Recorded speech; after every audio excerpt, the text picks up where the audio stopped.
Oh, hold on. Hi, everybody. Sorry, we're back. But Neil, is your sound on? Yep. Oh, there we go. Okay. So one thing that happened to me, and I'm wondering if it happened to both of you, I wore this invisible sign on my forehead for years. I didn't know it was there, but predators could see it. So one time I was walking down the street and my arms were full of books. I'd gone back to school, and this man grabbed me between the legs, and I just absolutely froze. um on a bus going to like when I lived in Montreal, like guys rubbing themselves against me, and I would just freeze. I couldn't handle that stuff, I didn't react. Did either one of you have things like that happen? I I did. And I think part of it was because I would be quiet about it, because I would just dissociate. And so, yeah, I would say that I was sexually assaulted through touch in different ways, probably many times after that, Mm, where I didn't say anything, or I didn't react. And then I became a fighter. So I'm just grateful that I was able to not injure anybody, but then I became violent. yeah. What about you, Neil? You said it happened to you too? yeah, there was a gentleman that lived behind us, and we found out years later that he was actually a pedophile. And after I was sexually abused, he had approached me. So yeah, I carried this thing in my mind around for a long time that okay, this is all I am. I'm just a body that gets used for sexual acts, and it just destroyed me, right? It just took everything away from me. So yeah, I definitely questioned my worth. I questioned, am I putting something out there? Like, am I saying, hey, come rape me, I'm that guy, like you can do it. I'm not going to say anything, like Janet said, right? Yeah. And it's funny, Janet brings up fighting. That's years later when I got a little bit older. That's what I did too. I went out and I did two things: is I would either get in a fight to show that I was tough and I could defend myself, or I would go out and sleep with somebody, a stranger, just to tell myself that I'm not gay, because that was another thing that I carried around. Mm, My gay, because it happened more than once. So, in my mind at that time, it was like, well, okay, you might be gay, but I don't think I'm gay. So yeah, these different things that I carried around for sure. yeah. I remember I went stopped for me when I took karate for about a year or so. And one time I finished a karate class. I'm on the way home, got off the bus, and I'm walking to my apartment. And some guy in a car said, "Hey, can I get directions?" So I couldn't hear him, so I went over, of course, not even thinking. I'm like 19 or 20, something like that. Of course, he's got get to the car and he's exposed, and I started yelling at him. This is the first time I ever reacted. I started yelling at him, you sit, I won't repeat all the words I said. So he took off, but he comes back. Please don't call the police. Please don't call the police, because I bent down like I was going to take his license number. I never reported him because I didn't think that way. My brain didn't go that direction, that I should have called and said, hey, there's this man, I don't know why I didn't think that. Now, when, Neil, did you ever tell your parents at any point when you got older? Yeah. So for me, it happened when I was 9. I won't go into great detail, but the trauma was so significant for me. I actually blocked it out for 3 years. So when I was 12, all I remember is that I was in my room in the basement. I was reading a comic book. I was a big comic book nerd, and I don't know what triggered the flashbacks, but all the rapes came back in my head, and I didn't even know if it was real. So I did tell my parents. They called the police, in turn approached him, and he had admitted that he had done it. So yes, my parents were told right away when I realized this might have been something that happened to me, because I couldn't figure out why my brain went to where it went. Very good. What about you, Janet? Well, it happened in my house, so uh, in my own home. So I naturally assumed that everybody knew what was going on in the house. And I didn't say anything to them. Mhm. Like my father obviously knew. I talk in my book about how anybody in the house could not know. Uh, and so I I never told anybody until I met my husband. Right. It was my husband. And it was like, nope, he's going to be the first to know, because my history, I knew if I didn't tell him and get my proverbial together and do the healing work and tell somebody that my future would look like my past. And I had been divorced twice, lots of failed relationships. I mean, I was the common denominator there because I wasn't healing. I wasn't admitting who I was. I went through a program, and my nickname there was living a lie, and that's exactly what I was doing. And I didn't want to do that anymore because I knew that my future would look like my past. Right. Yeah. Yeah. Same as that. Like again, for me, it happened in our home. My mother never acknowledged knowing, which is, we lived in a small apartment, and if my father's getting up at night and coming into our room, because the girls all slept in one room and the boys in another, she had to know, like, where are you? But she never got up to check. And later on, when she was told by one of my sisters, apparently this is what my mother told me, and then my sister told me later on that that's not true. My mother told me that she went to the priest and talked to the priest about what my father did, and the priest said, well, there's nothing you can do because he probably confessed it. I don't know if that's true, okay, but let's just assume for a moment that it's true. Let's just assume that for a moment that's true. It wouldn't surprise me that the onus is always put on the girls, because what do you do when you go to confession? You confess a sin. But then, my mother added that the priest said the girls should go to confession. Okay, so that's the thing. So when my sister said, my mother never did that. She never went to the priest, so my mother was absolving herself of everything by setting us up, basically. Right. And I lied. I told her a couple of weeks later, oh yeah, I went to confession. I don't know why I did that. It's so stupid when I think about it, right? Well, the whole idea of confession makes you follow the rules. Yeah. And it brings me right back to religion. I can't help but bring religion into this, as you said, Janet, sometimes I was brought up as a Catholic, Roman Catholic church. And girls, we were taught that we're born with original sin on our soul, and that's Eve's sin of tempting Adam. So we're set up from day one. Sorry, Neil, I just don't mean, but this is for women. No. We're set up by the church. And I was also told that is it the Jehovah's Witness? That if you're going to bring abuse to what I guess it would be to an elder, that you have to have a witness. So how many abusers bring a witness with them or allow a witness, Right. I know. And that's the thing. I don't know why many religious cultures want to deny it, but this is a big reason why it's allowed. It's allowed. They just allow it.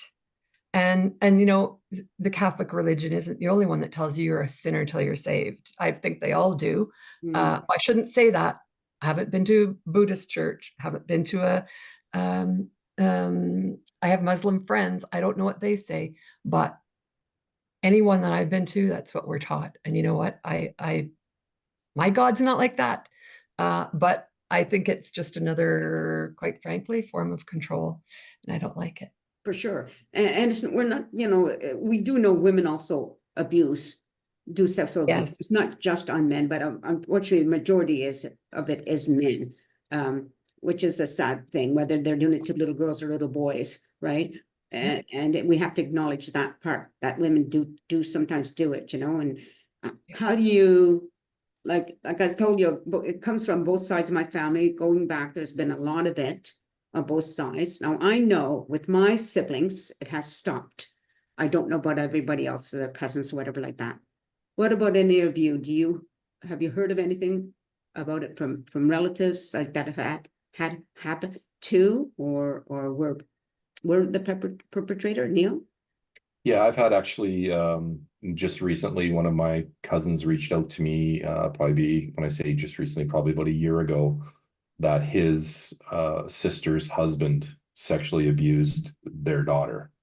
And it's caused a divide in the family, and people, it goes back to, they don't believe, oh no, he couldn't have done that, and these things. So yeah, it's out there, right? And the more we talk about it, and I know Janet and I have talked about this at length, is that when we talk about these things, more people reach out, and you're peeling away these layers and layers of years of abuse. And I just wanted to add to the, I don't want to go on a religious rant, but I believe that in some of these churches, and they use the word cultures, it's part of the culture of the church, is that this is acceptable because they continue to do it and they continue to allow these monsters to prey on the children. So in my mind, it's part of certain culture in some of these religious worlds. It's okay. It's not really frowned upon. It's like, okay, we're going to slap you on the wrist and that's it.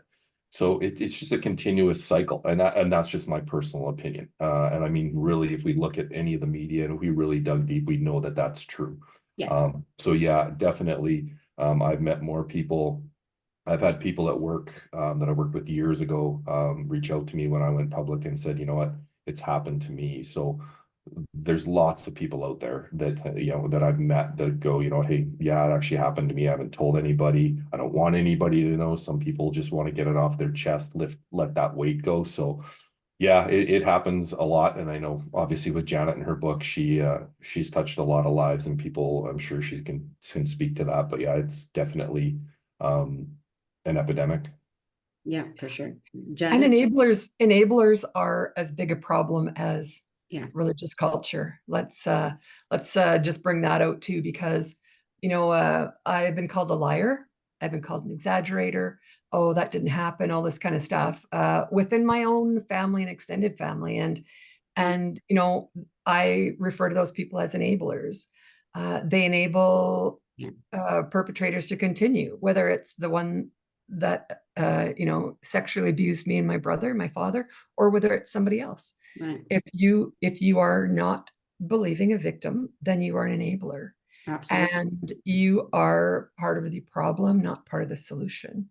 And Mm. so I just want to bring that up too, because I know there's going to be people listening who have had that very thing happen to them. And I just want them to know they're not alone.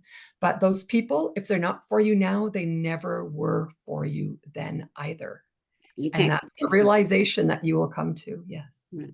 One thing I know too is that I know of at least one relative who doesn't believe it, because their belief is that if you're sexually abused, you don't have sex later on, you don't get married, you don't, all of these things. They have no idea how it affects people. We still want the same things everybody else wants. We want to be loved and have maybe a family, children, married, whatever, but they think, no, you wouldn't be dating anybody if you've been sexually abused. And I wish people would just educate themselves a little bit to find out what really happens, Yes. And I'm so grateful, Nancy, because that's exactly what you're doing.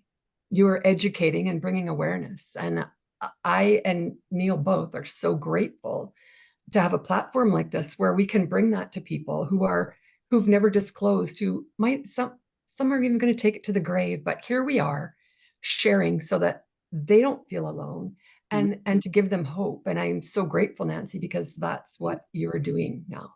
Well, I want everybody to know, thank you, Janet. I want everybody to know that the shame is not ours. We did nothing shameful, period. Whether we didn't tell or any of that stuff, that doesn't create shame for us. We were the victims. We coped the best way we knew how to cope. Children are considered collateral damage, and they have no voice, so even if it had said something, a lot of times you're not believed anyway, right? But don't carry that shame. It's not your shame. Put it on the person who hurt you. Good. Right? So good. So true. Absolutely. Yeah, absolutely. And it's hoping, Janet and I, our hope, I know we both share, is that that other survivors will find their voice and be able to find the courage to speak out. And I have this little saying that if you find your voice, you find your freedom. And that weight is gone. And that's the biggest thing. If you can just get that out there, I'm telling you, like, I would never tell any survivor what to do or how to do things. But one thing I consistently say is talking will help. It will help. It will not erase things. It will not change a lot, but you will be shocked with the weight that you didn't even know you were carrying, because you're so used to it. When you get to take that big, deep breath and go, it's out, it's gone, it's out of me for now. That's my hope, and because I know what it feels like, and that was so freeing, and to know that I didn't have to walk around looking over my shoulder. And it's I'm not ashamed of it anymore, and it's something more. I'm more proud of where I'm at with it than I'm ashamed of where I was with it. Another thing we need to recognize is that trauma that it caused us, we often bring that forward put it on our family, our children or whatever. And that's where we continue the abuse in a sense, right? We might not be sexually abuse anybody, but like for me, I remember my son told me I was abusive and I denied it. I just denied it because I'm thinking, I didn't beat you. I didn't sexually abuse you, because that's what my mind thought abuse was at that time. But I'm one of these persons, like when something gets in my head, it just nags me. I had to think about it. What did he mean? What did he mean? Anyway, finally, without realizing what he meant, I finally talked to him and I apologized to him, and it took me a long time to realize I just wasn't there emotionally the way a mother should have been. Exactly. And that's exactly what I was too, is that I wasn't present. I was drinking myself into a blackout, so I didn't have to think about things. I've never hit my girls. I've never obviously sexually abused anybody. I'm not a violent person. I just was never present because my mind was so preoccupied with everything else. When I was at work, I was fine because my mind was occupied. Then when the quiet came, then the noise came. And when the noise came, I couldn't deal with it. So that took me away from them. So I wasn't abusive directly. I just wasn't present enough. I wasn't the father that I could have really been. But there's still hope that I am. And yeah, it's that's how I agree with you 100%, Nancy. It wasn't physical, it was a mental, I wasn't available. And you didn't know how to be, right? You don't know how to be, if you're not given the tools. And here's what I now think. Like we, as human beings, we make mistakes, right? There's no shame in making mistakes. The shame comes when you're given the tools to change and you don't use them. That's when we should be ashamed. So, I find it interesting, Janet, about your book. A lot of people read your book. There was a time when I had to read every book on everybody, like Never Promised You a Rose Garden, Sybil, all of these people that were sexually abused. I was obsessed with reading their stories all the time. I'm not sure why, but I just, had to hear all of those stories. So I'm glad you wrote your book. And I'm glad that it's helped a lot of people, that they've reached out to you. That's a wonderful thing to do too. Right? Yes, and I know there's lots of people that read it that I never hear from, and that's fine. When Gordon and I decided to publish my book, it was like, if it changes one heart, if it encourages one person, then our mission is complete. And I know it's done more than that.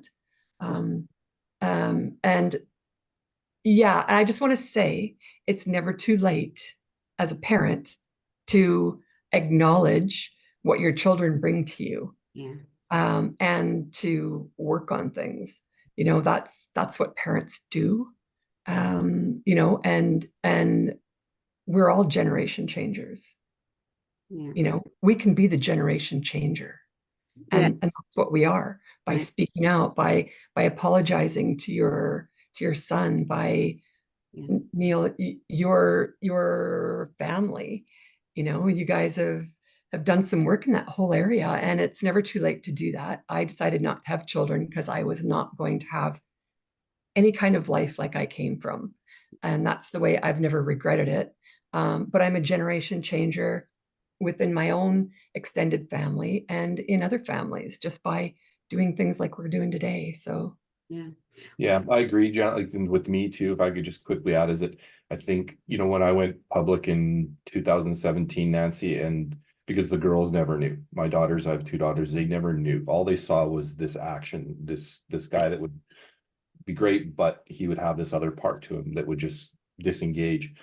When I went public, all of a sudden my strained relationships with my daughters was slowly changing to the better, because they understood, okay, hang on a sec, there was a reason. And now that they're older, I did a speaking engagement, and I'm not going to tear up, but I probably will, for the sexual assault center a few months ago. And both my daughters were there, my wife, and I talked about, my suicide attempts, and my daughter, my oldest daughter, came up to me afterwards, and she had tears in her eyes, and she said, "Dad, I feel so bad." She goes, "I hated you for so long, but I didn't know what you were going through." So the reason I share that is because that's a healing moment for her and I. She realized I wasn't this person that didn't care. In a weird way, I guess I was trying to protect her. But I also believe that this is going to make them better people too, because they understand what it's like to really be compassionate and empathetic, and to look at somebody and say, okay, just because they're doing this doesn't mean that they're a bad person. There might be something else there. Let's look for that rather than looking for blame. Let's look for the love. Let's look for the understanding. So very special. And that's just to add on to Janet, there's always room to heal. Mhm. And it's about letting the people in. And I think for me personally, just being an open book has allowed me to be the person that I was supposed to be. And it's actually helping heal my family. And I'm very, very grateful for that. And I'm grateful that you actually have me on here today, because every time I get to do something like this, I know somewhere down the line it'll affect somebody in some way, shape, or form. And that's, wow, what a grateful, what a gift that is to be able to give, right? And I am very grateful that you're having us on here today. Thank you. Yeah, it's interesting what you just said there, because it reminded me of something that one of my older brothers said to me. He said, Nancy, you changed, like he said, hard to recognize who you were to who you are now. And he never understood why, and I never explained it to him. But I did, except to say that I never knew who I was supposed to be. And I was in my 50s before, well, maybe my late 40s, when I came out here and I met the second, man that I was to be with. I was 48 when I met him, or 49. With him was the first time in my whole life I ever felt safe.